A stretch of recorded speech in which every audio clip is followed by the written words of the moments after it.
നമസ്കാരം, മലയാളി വാർത്തയിലേക്ക് സ്വാഗതം. കഴിഞ്ഞ ദിവസം മുഴുവനായി തിരുവനന്തപുരത്തെയൊക്കെ തന്നെ മുൾമുന്നിൽ നിർത്തിയ ഒരു വാർത്തയായിരുന്നു ഈ നമ്മുടെ കാര്യവട്ടം ക്യാമ്പസിനകത്തെ വാട്ടർ ടാങ്കിനകത്ത് നിന്നും കണ്ടെത്തിയ അസ്ഥികൂടം.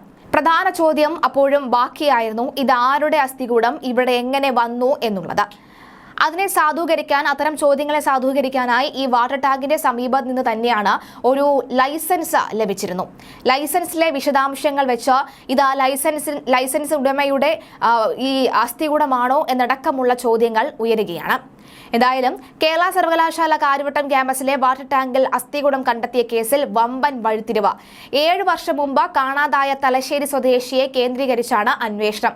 തലശ്ശേരി സ്വദേശിയുടെ ഡ്രൈവിംഗ് ലൈസൻസ് മൃതദേഹ അവശിഷ്ടത്തിൽ നിന്നും കണ്ടെത്തിയിരുന്നു.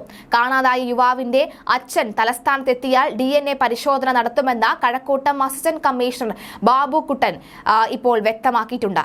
ബുധനാഴ്ച വൈകുന്നേരമാണ് വർഷങ്ങളായി ഉപയോഗിക്കാതെ കിടക്കുന്ന വാട്ടർ ടാങ്കിനുള്ളിൽ അസ്ഥികൂടം കണ്ടെത്തിയത്. സ്ഥലത്ത് പരിശോധന നടത്തുന്നതിനിടെ ജീവനക്കാർ ഒരു കുടയും ബാഗും ടാങ്കിനടുത്ത് യാദൃച്ഛികമായി കണ്ടെത്തി. തുടർന്ന് ടാങ്കിനുള്ളിൽ പരിശോധിച്ചപ്പോഴാണ് അസ്ഥികൂടങ്ങൾ കണ്ടത്. ഫോറൻസിക് ഉദ്യോഗസ്ഥരും പോലീസും കഴിഞ്ഞ ദിവസം ടാങ്കിലിറങ്ങി പരിശോധിച്ചു. ശരീര അവശിഷ്ടങ്ങൾക്കിടയിൽ നിന്നും തലശ്ശേരി സ്വദേശിയായ ഒരു യുവാവിന്റെ 2011 ലൈസൻസ് കണ്ടെത്തി. ഈ വിലാസത്തിൽ കഴക്കൂട്ടം പോലീസ് അന്വേഷണം നടത്തിയപ്പോഴാണ് കേസിൽ വഴിത്തിരിവുണ്ടായത്. 2017 ശേഷം മകനെക്കുറിച്ച് വിവരമൊന്നുമില്ല എന്നാണ് ചെന്നൈയിൽ താമസിക്കുന്ന മാതാപിതാക്കൾ പോലീസിനോട് പറഞ്ഞത്.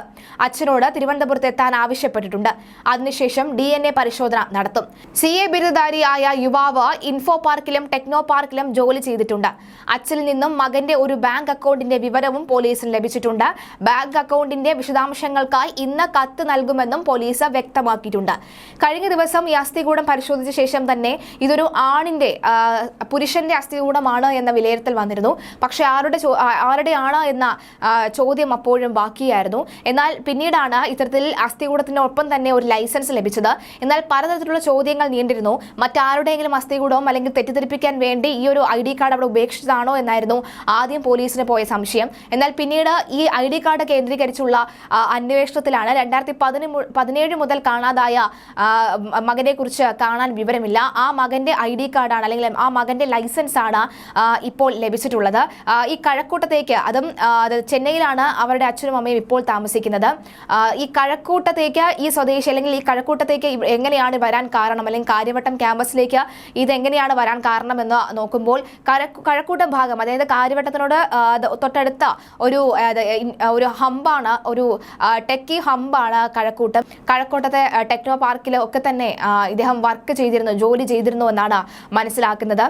ഇപ്പോൾ ഒരു 10-25 വർഷമായി തന്നെ ഉപയോഗശൂന്യമായി കിടന്ന ഒരു കെട്ടിടവും അതിന്റെ തൊട്ടടുത്താണ് ഈ വാട്ടർ ടാങ്കും ഉള്ളത്. ഈ കെട്ടിടം ഒക്കെ തന്നെ മുൻപ് വെള്ളം ഈ വാട്ടർ അതോറിറ്റിയുമായി ബന്ധപ്പെട്ടുള്ള കാര്യങ്ങൾക്കായി ഉപയോഗിച്ചിരുന്ന കെട്ടിടമാണ്. പക്ഷെ കഴിഞ്ഞ 25 വർഷമായി ഈ കെട്ടിടത്തിൽ വലിയ രീതിയിലുള്ള ഇല്ലെങ്കിൽ ഈ കെട്ടിടം ഉപയോഗശൂന്യമായി നിൽക്കുന്ന ഒരു സാഹചര്യം. ഈ വാട്ടർ ടാങ്കും ആരും ഉപയോഗിക്കാത്ത സാഹചര്യമാണ് ഉള്ളത്.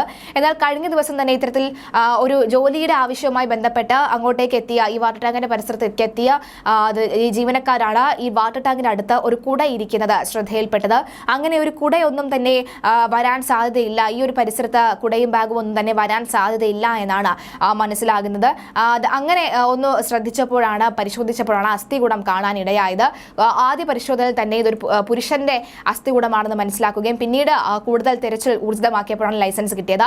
എന്തായാലും ഈ ലൈസൻസിന്റെ ഉടമയുടെ അച്ഛനെ പോലീസ് വിളിച്ചു വരുത്തി DNA പരിശോധന നടത്തുമെന്നാണ് വിവരം. അങ്ങനെയാണെങ്കിൽ മാത്രമേ ഇത് ആരുടെയാണ്, ആത്മഹത്യയാണോ അല്ലെങ്കിൽ മറ്റെന്തെങ്കിലും അപായപ്പെടുത്തലാണോ അടക്കമുള്ള ചോദ്യങ്ങൾക്ക് ഇനിയും ഉത്തരം ലഭിക്കേണ്ടതുണ്ട്.